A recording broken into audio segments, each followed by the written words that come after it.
नमस्ते, मैं अभिषेक मिश्रा आप लोगों के सामने कुछ जानकारी लेकर आया हूँ। कुछ जानकारी इकट्ठा करके आया हूँ जो आप लोगों के बीच साझा करना चाहता हूँ। 3-4 रोज पहले भी न्यूज़ में एक बात चल रही थी कि हमारे पृथ्वी से एक उल्का पिंड टकराने वाली है। अब वो 45,000 किलोमीटर पर आवर के स्पीड से आने वाली है। वो पृथ्वी से टकराएगी। बात ये भी थी टकराएगी या गुजर जाएगी। बहुत सारे लोग कन्फ्यूजन में था कि क्या होगा क्या होगा क्या होगा। तो मैं आप लोगों को यही एक जानकारी लेकर आया हूँ आप लोगों के सामने कि आखिर उल्का पिंड होता क्या है और ये पृथ्वी पर हमारे गिरते भी है और गिरते हैं तो लगभग में साल भर में कितने गिर जाते हैं।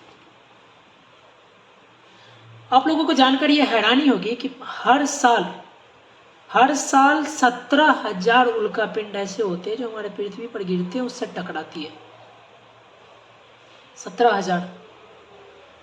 अब आप लोग सोचोगे एक उल्का पिंड अगर गिर जाए तो पृथ्वी खत्म हो जाएगी, इंसानी जनजाति खत्म हो जाएंगे, पेड़ पौधे खत्म हो जाएंगे, जीव जंतु खत्म हो जाएंगे, जिंदगी तहस नहस हो जाएगी, पृथ्वी खत्म हो जाएगा। लेकिन आपको ये जानना चाहिए कि पर वर्ष 17,000 या उससे अधिक भी उल्का पिंड हमारी पृथ्वी पर गिरते हैं। क्योंकि एक कॉलेज है जो है कि मैनचेस्टर विश्वविद्यालय और इंपीरियल कॉलेज के शोधकर्ताओं के अनुसार, अध्ययन के अनुसार, हर साल लगभग 17,000 उल्का पिंड गिरते हैं। इनके अस्पष्ट अदृश्य होने के कारण उनका आकार जो पृथ्वी के वायुमंडल से गुजरने के बाद इनका सिकुड़ जाता है, वो लगभग अदृश्य हो जाता है। अदृश्य हो जाता है, सिकुड़ जाता है, इतने छोटे बन जाते हैं कि एक कण, एक बालू का कण या कितना बड़ा पत्थर ले लो, उस हिसाब से गिरते हैं। लेकिन उल्का पिंड गिरते हैं। आखिर उल्का पिंड होता क्या है? उल्का पिंड मानो तो नासा के अनुसार उल्का पिंड एक ऐसी चीज होती है जो किसी अंतरिक्ष से चट्टान के रूप में गिरती रहती है, टूट के गिरती रहती है। अब आप लोग सोचते होंगे कि उल्का पिंड और क्षुद्र ग्रह के बीच क्या डिफरेंस है, दोनों अलग अलग नाम क्यों है, क्या मतलब है दोनों का? तो मैं आप लोगों को बताना चाहता हूँ कि क्षुद्र ग्रह जो होता है वो एक चट्टानी या धातु का पिंड होता है, एक चट्टान टाइप का या किसी मेटल, किसी धातु टाइप का होता है क्षुद्र ग्रह। क्षुद्र क्या होता है? तो सूर्य के चारों ओर परिक्रमा करता रहता है। और क्या होता है? उल्का पिंड से बड़ा होता है, उल्का पिंड से बड़ा होता है क्षुद्र ग्रह।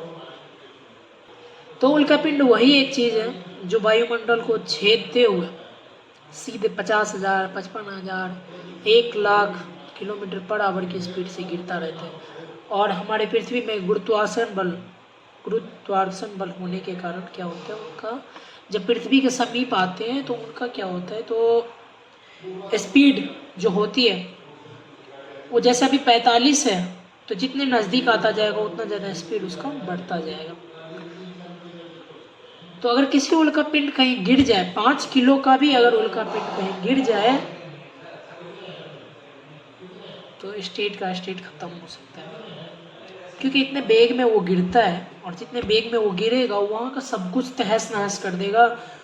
वहाँ इतने धूल उड़ेंगे, गुब्बारे उड़ेंगे कि सूरज की रोशनी को ढक देंगे, पूरा वातावरण प्रदूषित हो जाएगा, सांस लेने में नहीं बनेगा, सूर्य की किरणें नहीं आएगी। और ये कितने दिनों तक रहेगी कोई कह नहीं सकता। इसलिए इंसानी जीवन खत्म हो जाते हैं। इसलिए आप लोगों ने सुना होगा एक उल्का पिंड गिरा था जिससे डायनासोर की अंत हो गई थी। ऐसा ही होता है। यह होते कि जैसे किसी ग्रह पर कोई विस्फोट हो गया, कहीं ज्वालामुखी फटा या किसी कारण बस अगर विस्फोट होता है या कुछ होता है तो वहाँ के टुकड़े गिरते हैं, वहाँ से टुकड़े बिखरते हैं। तो बिखरते हैं तो वो हमसे ऊपर है। अगर वो हमसे ऊपर है तो वो गिरेंगे, नीचे तरफ गिरेंगे और बहुत तेज़ी से गिरेंगे, जिसके कारण बहुत जान माल की हानि होती है।